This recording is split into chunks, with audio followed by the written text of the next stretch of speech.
Right, ladies and gentlemen, welcome to the show. You're listening to Way Out Radio, the best punk, ska and reggae around. And what better band to have on today than the incredible Ruts DC. We got bassist, vocalist John Segs Jennings on the show, lead singer of Ruts DC, and bassist and songwriter in the Ruts. The four-piece ran for 3 years from 1977 to 1980 when the iconic frontman Malcolm Owen sadly passed away.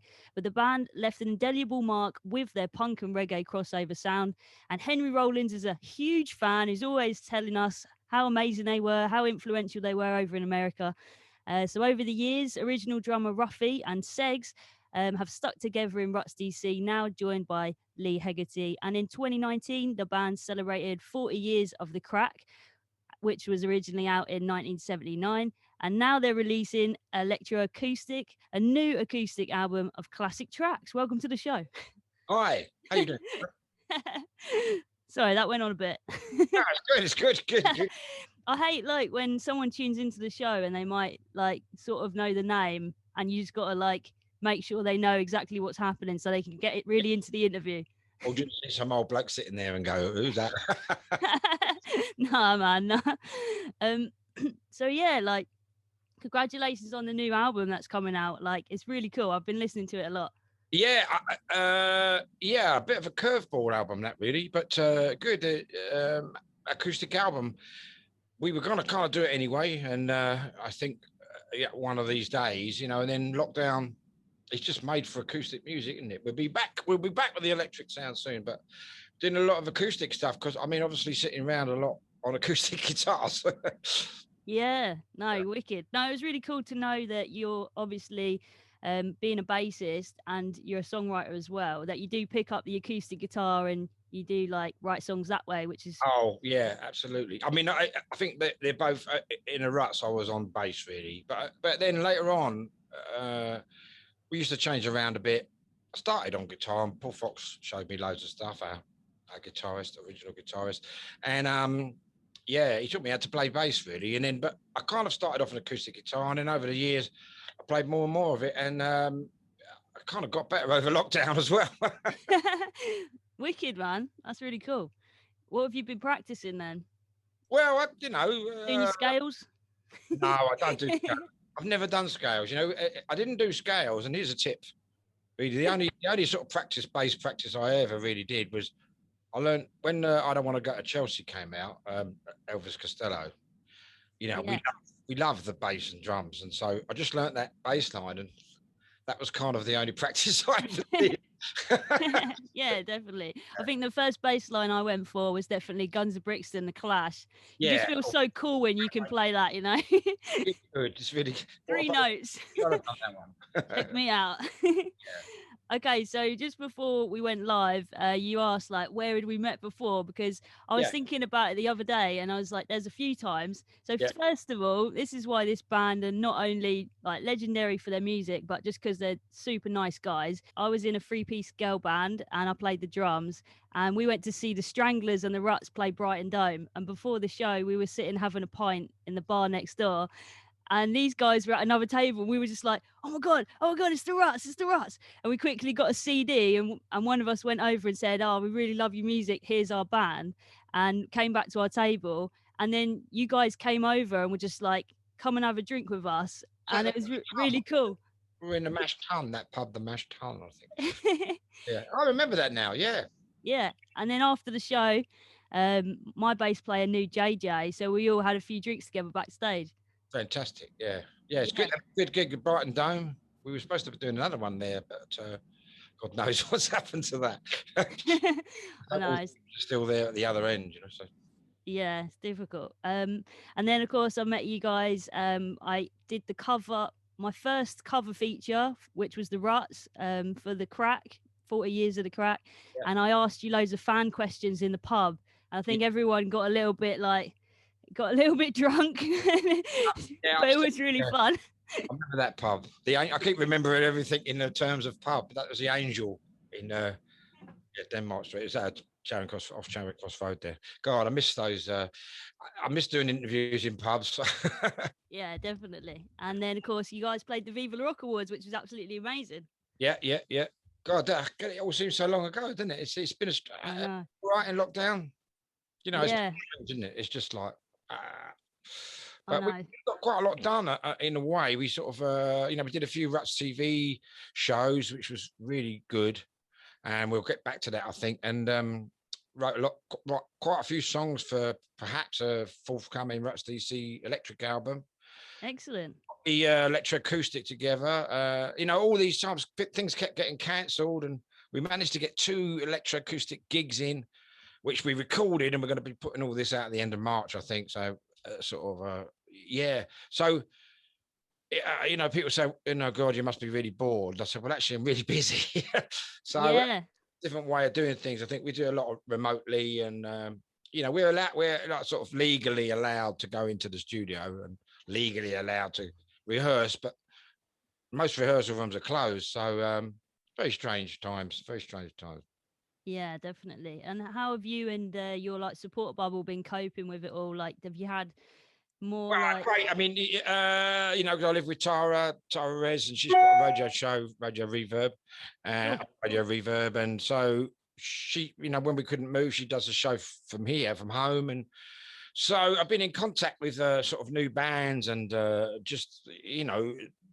we do a lot of creative things here, a few videos and Ruts TV we do here, so Yeah, a creative household really, so it's good.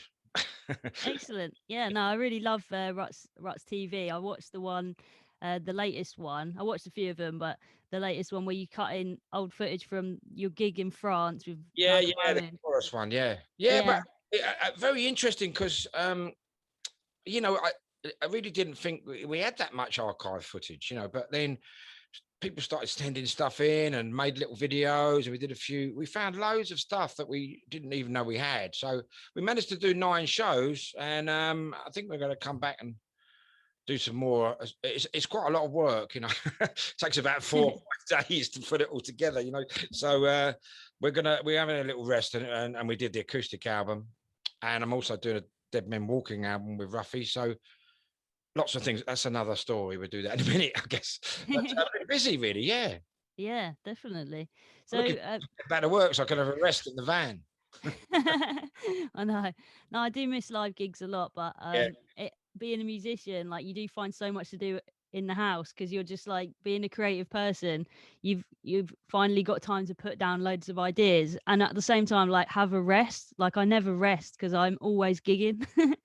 Yeah, that's it. I mean, yeah. That's, you sort of rest in the van if you can on the way to the next gig, sort of thing. But usually when you come back off tour, I'm exhausted, like for a good couple of days. But I did in the first bit of the lockdown. I just got back into reading really, and I've read loads and loads and loads of books, anything that was coming in, and people, and that's really good for your lyrics and everything. And I'm not talking about stealing. I just mean that it's good to have that time. You're right to be able to read and sort of go, well, okay, well, what am I going to do, rather than in the early drinking quite a lot at the beginning, and then sort of calm down a bit as it went on, really, because sad about when this recycle man comes around every 2 weeks. Yeah, bottles outside your house. yeah, because usually you can get away with thinking, oh, he probably just thinks I've had a party, but he knows you haven't had a party now. Damn. Like that every Yeah. Anyway, there you go. What are you going to do? So I wanted to ask you, like right back about a little bit about the beginning back in '77. So like this show is all about like punk music and reggae music, and a lot of people say like, how do you make that work? Like those are such different genres, but you know how they work, and the punk and reggae scene was in full swing at that time. They collided. What was the typical night out like for you, and how Well, did you? I mean, yeah, you just I mean, you just go to a punk gig or just before that rock gigs, I suppose, and then but what the difference with punk was that Bob Marley was sort of just really coming to the general public's kind of view, although we'd been listening for a while. And it's just, as Ruffy always says, it's all rebel music, really. So it's kind of the same genre in that thing. So a typical night out would be going to see a band and getting in on your dole card, perhaps cheaper. And, there might be Don Letts DJing or just someone playing reggae or someone playing punk, but there'd be punk bands, reggae bands. And it was a really, really nice vibe because of that, there was quite a lot of black and white mixing and something you don't see so much these days. And but also because the tension was rising high in those times in London anyway, and also with the music really being kind of hard, fast music and rebellious, could have caused a big kind of, and indeed did cause quite a lot of aggression and stuff. But if you have reggae music playing in the background, you're more liable a few people having spliffs in the back, and it wasn't the same. But everyone was just really cool in between the bands. So I think, we were doing a lot of gigs, early rock against racism gigs with Misty and Roots, fabulous band, and sharing a dressing room with them. And there's many stories about that. But we sort of came together very slowly. At first, it was poles apart, and then we sort of came together very slowly, and just picked up on all that reggae vibe really. And bassist Tony sort of showed me how to play less notes. So reggae music is like punk, just with half speed with half the notes. Yeah, no, definitely. And so like I've seen some old footage where like Don Letts is DJing and then the Pogues are around. I'm not sure if they're playing or if they're like just dancing to the music, but was you part of like that scene? Was that like the kind of night out you'd have? I never really met the Pogues at the time. Met them later on, really, and I kind of met Don later on because everybody was doing their own thing in their own corner. But that I suppose that's the sort of archetype of Don Lex, very famous, the Pogues very famous, but there was the different versions of that, and it just be even I mean we went to the Roxy and actually got up and played the Roxy. It's not very well documented, but I remember the DJ there, and it was really tense in there, but really, really exciting as well. And Marquee Club, Jerry Floyd, he wasn't really playing reggae, but the music and the DJ was everything about the night, as well. What you're playing between bands. I think I like doing that if I ever get that job, because it's great to find out who the bands are and just do, play a few tunes in between, keep the vibe going. And then also, you go to the bigger gigs, Hammersmith Odeon, and there used to be a DJ, so instead of that kind of just everyone sitting around waiting for the band to come on, there'd be a DJ playing music, really. It's a sort of no-brainer, really, isn't it? You want. I still like to do that at our shows if and when we can. But I think a show should be a night out, and it's going to be more important than ever when we get back from this, because no one wants to pay a load of money and then just go and wait for the band to come on. You want a night out, don't you? Yeah, definitely.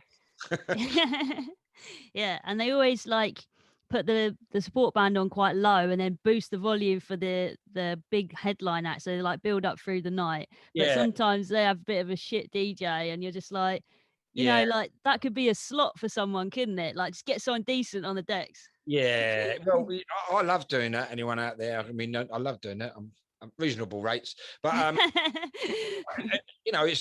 it's good fun. I think very important. And Jerry Floyd went long ago, but I was really impressed with him, the way he used to sort of be the glue of the evening, and I think that's important, playing new tunes and then when you feel it getting a bit tense, put a reggae tune on and calms everyone down. It's nice.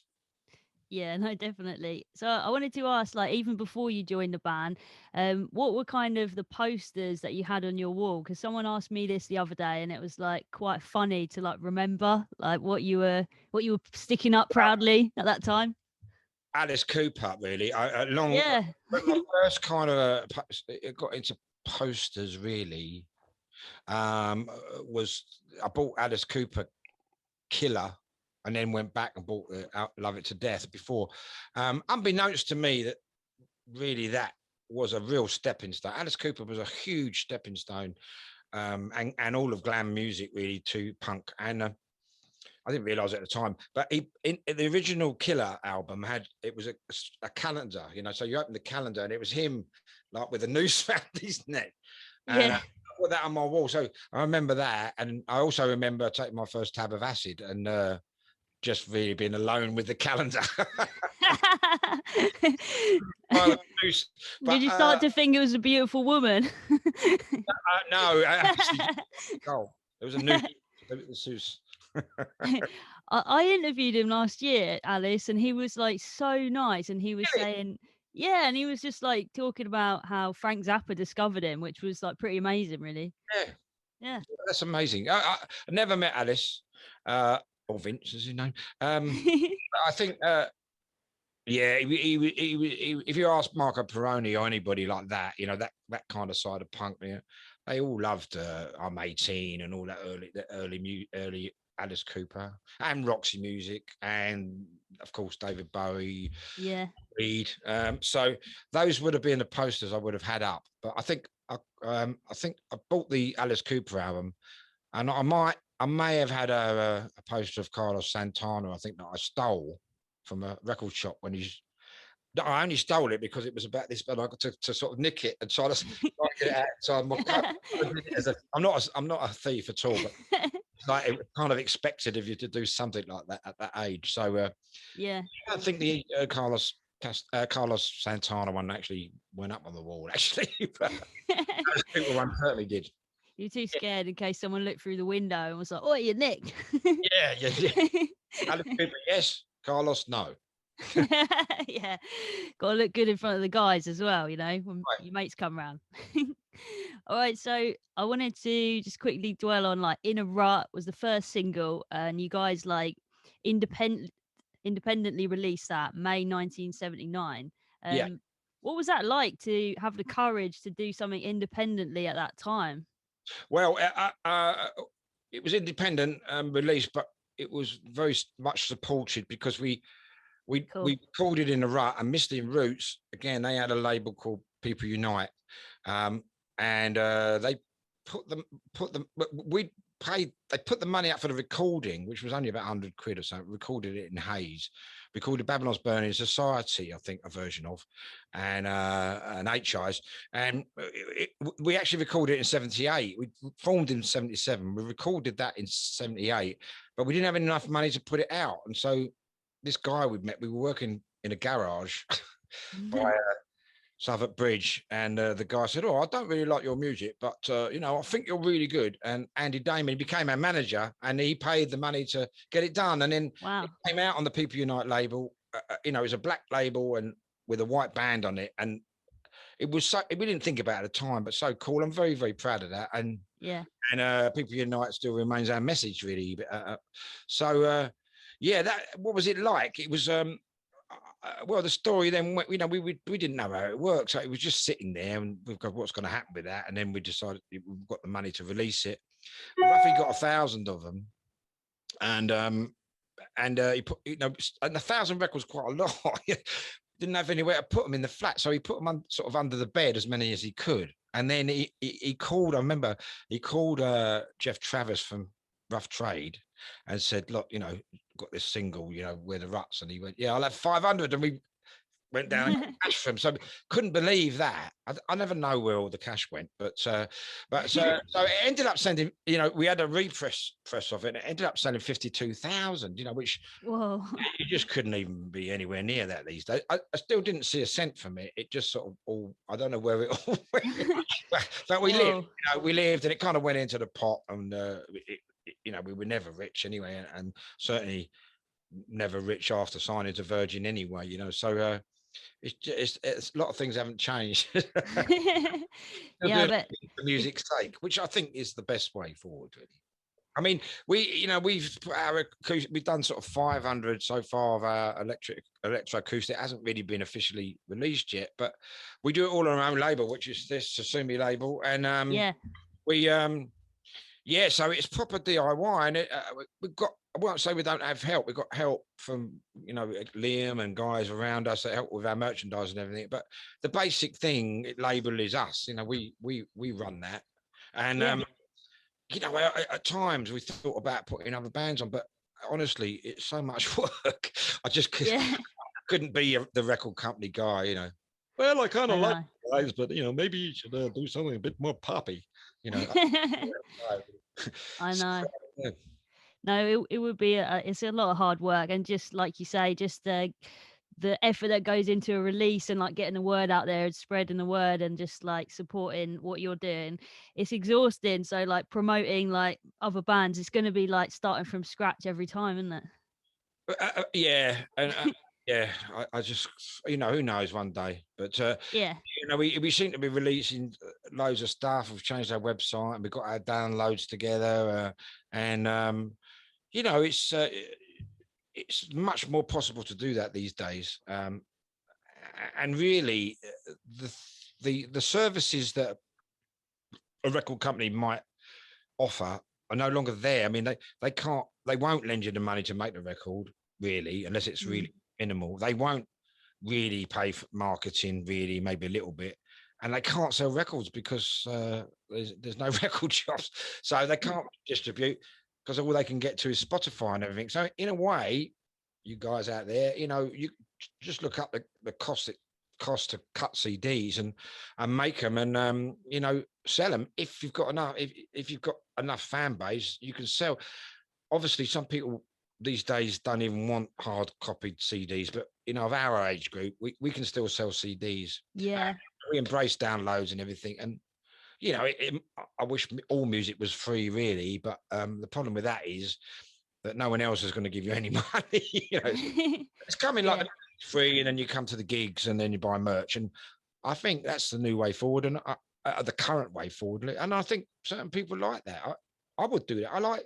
If I really like a band and I'm getting their stuff and nothing, I'll go and get the T-shirt. But Yeah, no, definitely. No, I've been the get same a since. T-shirt, and then I told Youth from Killing Joke. I said, I just bought a T-shirt of your band. I can't believe it.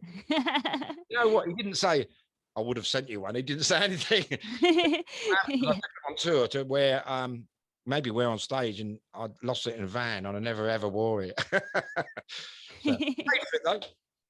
No, definitely. No, I'm the same. I bought Safety Pins magazine the other day, and I buy Yeah. little bits and bobs that I see pop up, and just try and support local DIY stuff, because we all just got to try and help each other out, haven't we? Yeah. And if you see somebody that's literally the money's going from fan pocket to band pocket, you can't ask for more than that, can you? No, and we've had absolutely fantastic support through all this. We wouldn't have been able to survive, and I think our obviously, God, you can get down a bit. You can get down a bit anyway, being a musician. But in these times, it's like I just thought this was God, is this over? Because I'm 65 this year, and it's just like you think, okay, you kind of carry on doing it, trying to keep yourself fit enough to do those shows and stuff like that, keep your sanity. And then you think, well, when you're locked down, it's like, well, I don't know what's going to happen at the other end of this. Am I still going to be able to do this? So Yeah. acoustic stuff's good, but the acoustic performances are not in any way a sort of, oh, look, we can't do this anymore. It's just that we're not allowed to. So it's been, in a way, it's a kind of perfect timing, and I do like playing the acoustic things on the song. It's very much gone towards helping. It was writing stuff for the new album anyway, a new electric album, but actually some of the vocals I did and some of the way we all played on the acoustic album and the acoustic live really taught us a lot of control, and that's great. Don't have to shout all the time. You can still sing quite scarily, quite quiet. In fact, it's more scary. It's definitely helped with the songwriting methods, and that's good. I think if we'd have written and completed a electric album before this, it wouldn't have been as good, because I think that would have sort of been a bit like, carrying on, which is fine. But I kind of want to just have a little bit of a different perspective, I think. It might be, it always might be the last one. We never know. Yeah, no. And when you sit down with the acoustic guitar, like you said, I write electronic music, DJ stuff, and dub and that sort of thing. But if I actually sit down like I have in lockdown and written lyrics and just play the acoustic guitar, then I'm just writing completely differently, because there's a song at the heart of that. Whereas when you strip it back from all of the production, what's at the soul of your song, it's more meaningful. And I think we've, I've learned about that coming from, learning other people's songs on acoustic guitar. I love it. And if it's a great song, and you go, oh, wow, that's amazing. But we're actually having to learn our own songs and songs that Malcolm's written that we were involved with. And also, it all sort of started with Rudeboys, really, because we were just practicing and we played it on two guitars, Lee and I, on two guitars, and we went, blimey, that sounds amazing. Never thought of doing the Rut stuff before, really. There was once in a pub, someone asked me to sing something, but I think deconstructing the songs, as it were, yeah, they do. You do go to see what great songs they were, and I think that's good. Instead of writing the songs based on the sounds coming out of your distorted guitar, which is also very valid, it's also good to go back to the roots. You know, it's you can still do protest songs on acoustic guitar, as people are doing for. So you know, on like Ruts DC, I feel like they have more of a straighter rock sound than the Ruts did. I mean, like Music Must Destroy has like quite a lot of 4/4 tracks, and I felt like the one track that really had a reggae feel was Tears on Fire. Yeah. So, yeah.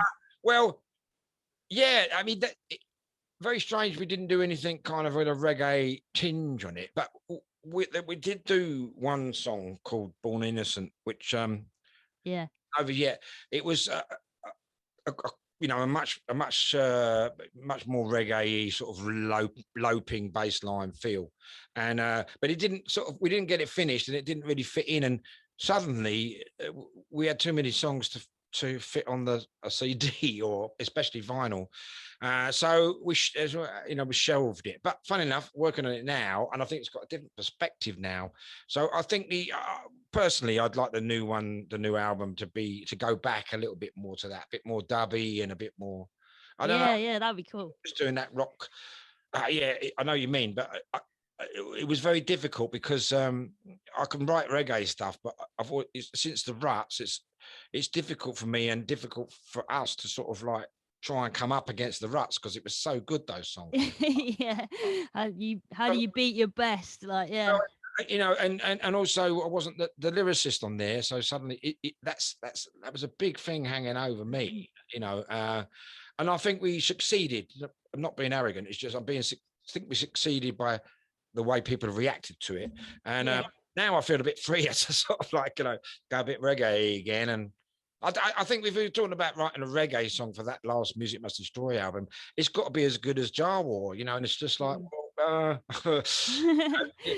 at the subject matter, it was of a time, and you know, it was poppy. It was like great, and I just didn't have anything up my sleeve like that. I think with the next one, I won't have to worry personally about that, you know, we won't have to worry about you know, trying to come up against the Ruts. We're now trying to better our own album, which is a good position to be in, really.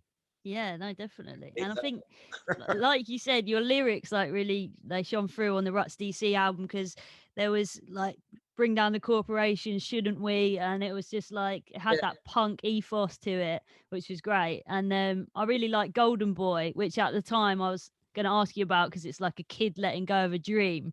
But you want to tell us the story behind that, because there's a lot more to it, isn't there? Well, I mean, Golden Boy is really it was written about Malcolm and Paul, really, two lost friends. Brilliant song. Malcolm, you know, more the heroin thing. You ingest the poison seed, create a world of fake belief. And I was away in Portugal with Ruffy, and I just the lyrics just sort of came. I just woke up in the morning and I'd kind of written most of them down. What we've seen, and all that. So, very emotional song, and also, I never thought for one moment we'd do a song like that. You know, yeah, it's like that's not punk, or is it? Very weird. But people loved it, and it's got strings on it, and. Yeah, that all fits in really well with the acoustic stuff. So I think it was all a process of freeing ourselves up from all that. But no, people, it's very strange with songs. I mean, you know, as a songwriter, if your song, you know, I've had a couple of people play it at funerals, you know, and I know that sounds weird. That's really like, oh my God, that's a compliment, really, isn't it? Better than the same old Frank Sinatra tune. Whether I was wanted or not. You know, obviously, it's a very, very important time, isn't it? One of the most important times of your life. Death.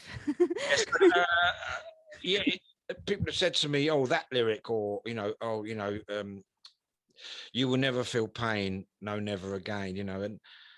And people said, "Oh, it really got to me because my friend died," and I know this is very morbid, but I think it kind of can give support. So that I think you write the song, and then the song takes on its own meaning to people, which is it's fantastic, really, because people who don't write songs, or even if you do write songs, you don't ever sit down and go, right, I think I'm going to write one about this. This one's exactly. It's definitely going to get played at funerals. This one, you don't even think that it might not. It might not even go on any album. You just have to write, really. And I think we're all a bit like that.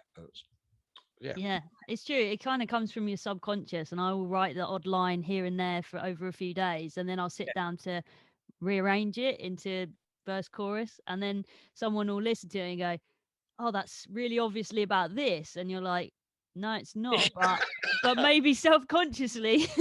No, I think there's words. I love words, and sometimes I love words. I do. No, but sometimes they just come and you got the first two lines and you're off. Other times, sometimes they come in dreams. Like the story comes in a dream. Music Must Destroy sort of did. That's like cheating, isn't it? I love that. You didn't want that yourself. It came. Yeah. Obviously, from another level. I know it's this is on the Ruts DC album, but I just wanted to ask you about track 9 because it's Vox Teardrop, and that's a beautiful, iconic guitar which a lot of bands don't get on with because it's got such a light sound. But of course, it's really famous because Ian Curtis played one in "Love Will Tear Us Apart" video. And before that, it was great. But Brian Jones famously in Brian Jones, so kind of the dark side and mysterious side of rock and roll at that time. And it was about the time of when they were putting down Denmark Street, one side of it, and the for Crossrail or whatever it was. There was, and we were running the club, Tara and I, at the 12 downstairs at the 12 bar, and we sort of interviewed people and everything. So I walked up to my friend Andy Hackett's shop while we were up there to record and interview him because his shop was under threat.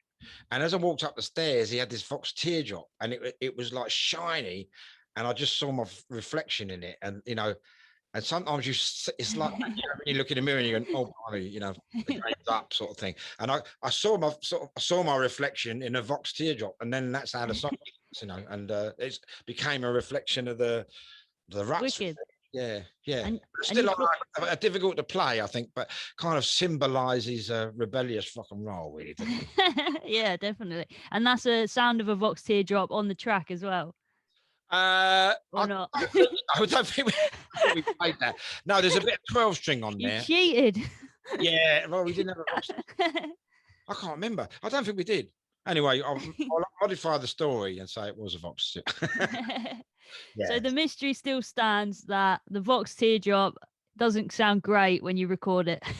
They didn't even use it on a song called Vox Teardrop. Brian Jones did. Yeah, but Brian Jones made it work. Okay, so a bit about the acoustic show. So you tried your first acoustic gig at the 12 Bar, Central London, back in 2014. Yep.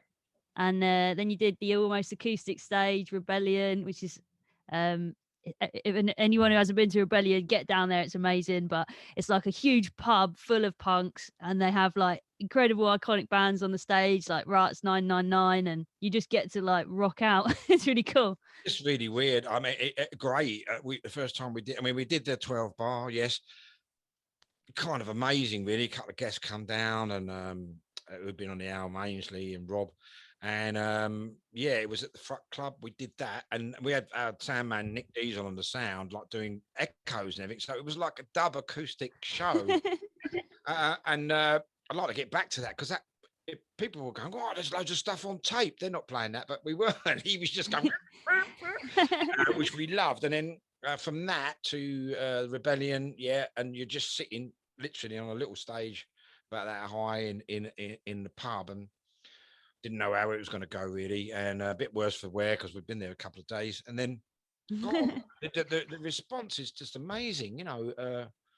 you know, it's just great. So we did that a few years running, and then they upped us to the Opera House, Yeah. and we 1,800 were like, seats in there. they're trying to, they're trying to have one over on us, you know. When they just want to make us look not very good because no one's going to see the acoustic show. And when we got on there, luckily there was all these lights, and I couldn't really see. Bit nervous, you know. And then the response was amazing. And then when they put the lights on, it was like, God, the whole place was packed. So, I Yeah. really didn't think. None of us thought we'd ever be doing an acoustic show to that many people, you know. Very Yeah. life is. And that's the stage that Frank Sinatra and Jimi Hendrix are played on, so that's pretty cool. That's right. That's right. I crossed their names off as I walked in. No, yeah, no. I mean, that that's time. nerve-wracking in itself, you know. Yeah. Like Sir Frank's been on there, you know. Jimmy. So, on the new like acoustic album, you've got like some of the biggest classics from the Ruts. Like you got "Staring at the Rudeboys," "Something That I Said," "Babylon's Burning." Well, those really stand out acoustically. Were you like worried that they might not translate in that way? Well, I think because of the acoustic shows, we knew they went down well. We just sort of recorded them in a different way. That's why we called it electroacoustic in a way, because we didn't see why we should have any restriction. Most of it's all acoustic guitar on that album. Most of it, there's quite a lot of tracks which I just played acoustic guitar. We're playing as a band, but the guide vocal that I'm playing is the actual vocal on the record. There's about Oh, nice. of them like that, where I'm just the guitar and vocal is live, and so are the drums, and so a lot of Lee's guitars. But then we added a little bit of electric guitar on, songs a bit more like "Kill the Pain" and "Rudeboys." So you know, anything goes really, doesn't it? But as long as acoustics are involved, you know. Live, we only managed to do 2 shows after the album. The third one got cancelled just before Christmas, New Cross, and we, as I say, we recorded that, and that's going to come out as a live stream and a DVD, CD at Nice. the end of March, I think. And again, different. This is live versions of those and other songs that are not on the album. So that went well, really. And I'll play acoustic guitar, sing. Ruffy's kind of got a really cut down drum kit, no cymbals, and there's no cymbals on the album as well. So it's sort of, it's really restricted. So it makes you think like kind of differently. Yeah. And it sort of happens live as well. So yeah, I mean, it's all very exciting, and I think we'll hopefully we'll be doing some acoustic gigs. I don't know when, June, July, whenever. I think we've just been announced. We're going to announce it this weekend, the New Cross ones. So watch our website for that. So Wicked. Yeah. So Ruts cancelled. So I think that's June. I can't remember. I'm not very good. Yeah, wicked. So Ruts DC were due to do a full UK tour of acoustic sets in 2020, but it got cancelled. But as you just said, you managed to do a couple and end the year positively at the New Cross Inn. So we got that to look forward to. And we're hoping to do the whole tour, or a similar tour whenever we can, June, July, or whenever we can. It's all up in the air, isn't it? So we've had to not get down about it and had to just go, right, let's get on with stuff, which we have done. So Yeah. I think everybody is really it's a sort of light at the end of the tunnel, it seems. And I think everybody's preparing for a new future, really, because it won't be the same ever again. Yeah. It will never be like 76 again, and it will never even be like 19 again. I don't know. It's going to be different, I think. But yeah, I mean, I remember like passport for a start, which I'm not quite sure what I think about that. But about what? The vaccine passport. I'm just saying, yeah.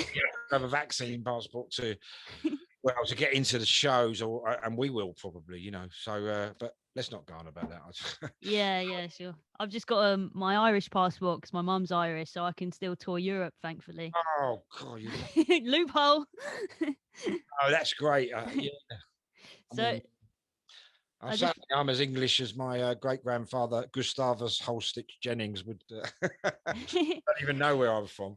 I don't think I'm English, so. I can't get Euro passport, sadly. So are you still based in South London? Yeah, I'm southwest at the moment. Yeah, I lived Oh, in cool. quite a long time. I'm kind of around the Wimbledon area at the moment. Not the posh bit of Wimbledon, but just that area because it kind of works out. We just found a place, so we got a little bit of space. I've got a little studio here, so we can do the radio shows and record and everything. So got a spare room, you know what I mean? Yeah. And a garden, which, God, my God, that was so good through the summer of Yeah. God, I mean that there are some real positive parts of it, i.e., sitting out there, on a sunny afternoon and just watching the cycle of birds and nature really, and Yeah. you Bird wars. chance to sit there and enjoy that. You're off on tour again. Close the blinds. No, definitely. No, I was just wondering because I know you're from South London, like you and Ruffy were based there at the beginning Yeah, of the band, and I'm from Charlton. No, I was born in Greenwich Hospital. yeah. So yeah, Well, okay. represent. I was born north. I was born in Islington actually, Oh, okay. a long time ago, and then I moved around quite a lot. But ended up in South London, I think, living with Ruffy in Forest Hill from 76, I think, or maybe Yeah, earlier. I can't remember. So, crazy. yeah, all good. Wicked. All right, so just to round off, just a couple of quick questions. So, the acoustic punk ethos, a little bit of like, how far back does it go for you? Some artists that you love. Are you into like Woody Guthrie, your old blues ballads? Yeah. Yeah, I mean, it goes back to Woody Guthrie, but I think when I really didn't sort of join a band until the Ruts. So that was, so 76, 77, punk was happening. There was a thing, anybody can do anything, but I never thought I would. But I think I've kind of retrospectively, when I played with Alabama 3, got more chat about Woody Guthrie. I didn't really know who he was. I didn't really listen to a lot of Dylan before that because it was a bit too wordy, ironically, and a bit folky. I wanted a punk sort of ethos, really. yeah, But since then, I've sort of gone back to that. Of course, there was a lot of blues going on. And I didn't really discover the real roots. I didn't really discover the Lead Bellies and the Sun Houses of this world until much later on. When I'd met Ruffy. Ruffy knows a lot about music, and he'd say, "Well, have you heard this Sun House?" You go, "Bloody hell!" yeah. So that's what the blues is. I thought some old dads playing in a pub. I hated it. Hated it, and but now I understand I understand much more what it is, So yeah, strange intersecting circles, as it were, because now we're kind of doing bluesy stuff. Really, you're singing a protest song over an acoustic guitar, and very much Woody Guthrie, yeah, But I didn't know that at the time. Somebody sat me down and showed me like old murder ballads, and they're like, it's like a genre of music where people really wrote about actual murders, like back in the 20s and 30s. And there's a few rough recordings, but I was like obsessed with that for a little while. I was like, this is like crazy.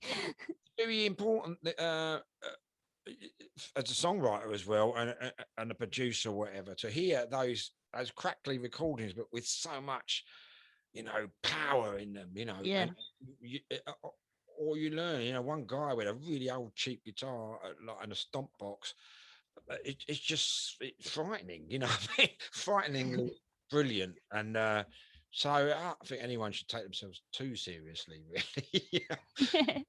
all right. So For a hell of a lot, to get that blues. yeah, definitely. All right. So, as you're now an expert at turning punk classics into acoustic songs, I've got an old box of records here. I'm just going to flick through a couple of singles, and you just tell me whether you think it would work acoustically or not. Okay. Oh, yeah, cool. All right. The Sniveling Shits. Yeah. With it. I reckon you can do anything. I reckon because if you can do it slightly sometimes, so you can do it. Oh, Nice definitely. cocks. Orgasmatic. The way he writes it, orgasmatic. You can All right, slow this it down. one's 999. Feeling all right with the crew. Yeah. Yeah, Nick do it. Cash has already done that, hasn't he? Yeah, do it a little bit different. Got the boys first time. Yeah, he's a good songwriter. Yeah. Yeah. Do it all. Oh, definitely. Action, Time and Vision. Oh yeah. Yeah. Oh, one of my favourite. That's my favourite. Definitely, because Yeah. I did that on acoustic. So. Oh, nice one. And Tommy Gunn. Oh yeah. All right, last few. Generation X. Yeah. Oh, is that Wild Years? It's Day by Day. Oh, Day by Day. I don't know Chrysalis. that. If I could play that, but Oh, neat. oh, I think that's the most difficult one. But I think you could, because we did Psychic Attack is very like neat. So I think you could do it. You could do it if you had Ruffy on drums. Yeah. All right, the next one might need Ruffy on drums. War Dance, Killing Joke. Ah, okay. The War Dance. You know, you need a bit of reverb. Yeah, I think you could. War Dance. It worked perfectly. That was great. And last two, Penetration. Yeah, she's a good songwriter as well. Firing Squad. Yeah. And this one, I love this one. This is already acoustic, but do you remember this tune? Safety Pin Stuck in My Heart. Got a safety pin stuck in my heart for you. Yeah. For you. We're big in our collection, me and Ruffy's actually. Patrick Fitzgerald. Yeah. No, wicked. No, I didn't say no to anyone. No. It was a good trip down memory lane anyway. Yeah. All right, man. Well, it's been wicked to talk to you. Yeah, brilliant. Yeah. Oh, lovely. Right. Anytime, yeah? Yeah, have a wicked weekend, yeah? And you guys. Take care. Bye. Bye. Hey guys, DJ Paula Frost here from Way Out Radio, the one and only punk and reggae station, broadcasting every week. Go to wayoutradio.com for more. So I just want to tell you guys about the brand new fan club we've just launched. It's absolutely amazing. You can choose from contributing £5, £10 or £20 per month to keep the station alive, pay our guests handsomely and keep music money in the musician's pocket and in the punk world and in the reggae world. So find out more about that at wayoutradio.com. Thank you very much.